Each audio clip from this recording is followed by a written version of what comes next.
Hey, what's going on? It's Kyle Henderson of BamaInsider.com coming to you from Tuscaloosa, Alabama.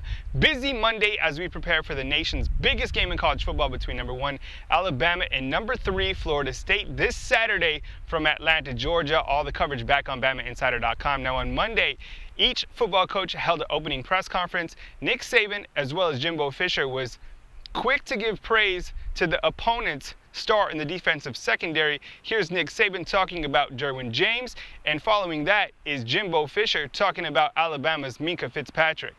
Well, I mean, the guy's obviously a great player. I just saw him a little bit because he didn't play much last year.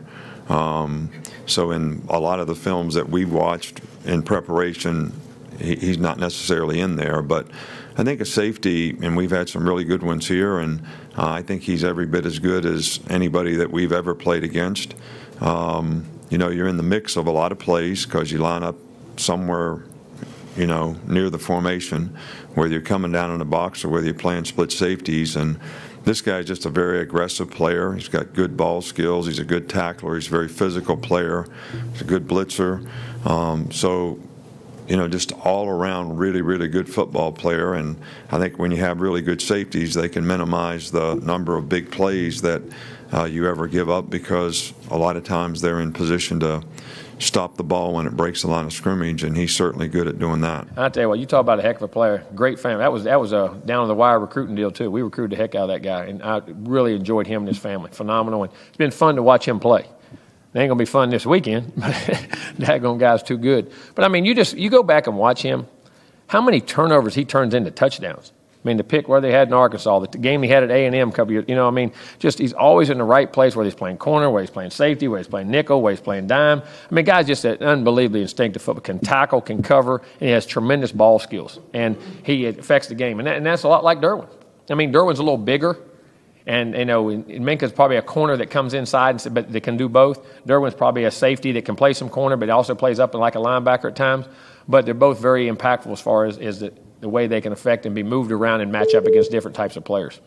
As you know, both Saban and Jimbo Fisher worked together when at LSU, Nick Saban being the head coach, Jimbo Fisher being the offensive coordinator. And Saban's mentioned many times that Jimbo is one of the best that he's worked with in the business. Here's each coach reminiscing about working with one another a couple years ago. Jimbo was very, very competitive. That's why he was always on my noontime basketball league. Could shoot threes, and he was very competitive. You know, he wanted to have success, and he wanted to build confidence, you know, in the offense, in the system that we ran. And I guess the one story that I could tell you is we're having team run, and, you know, they're running zone read options and all that kind of stuff. And so all of a sudden we started running kind of RPOs during team run when I'm worried about, you know, can we block them? Can we take on blocks? Can we control blockers? And the ball comes spitting out of there, and I can remember that's one time that I threw a Nick fit, if you want to call it that. We met the first time was when we interviewed for the job. I knew of him because we used to drive through Monongah to get to my grandfather's house. So he lived down, that's where my father and them grew up right down there by them. And they had won 2 or 3 state football titles. And Nick was a quarterback, and they got him Kerry Marbury and a bunch of guys who played at West Virginia for Coach Bowden, who was an All-American, high school All-American. I can't remember. They had 2 or 3 others. They had a phenomenal high school team. I mean, they were football, basketball, and baseball. They had a bunch of high school All-Americans that went to West Virginia and from a little coal mine town did very well.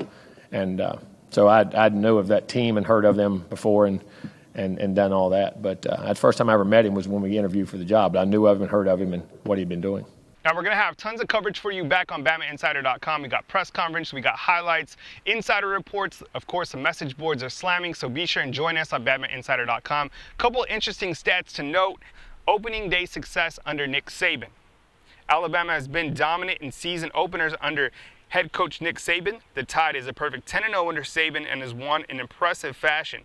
Alabama has outscored its opponents 411 to 120 in those games and has outgained the opposition 4,000 yards to 1,900 yards. The Tide has an average of 41.1 points per opening contest under Saban and has given up just 12 points per game during that time. University of Alabama also has amassed 445 yards per game and surrendered just 196 per matchup. Now we're going to have tons of coverage for you on BamaInsider.com, so be sure and join the website. Now is a great time to subscribe. Reporting from Tuscaloosa, Alabama, my name is Kyle Henderson of BamaInsider.com.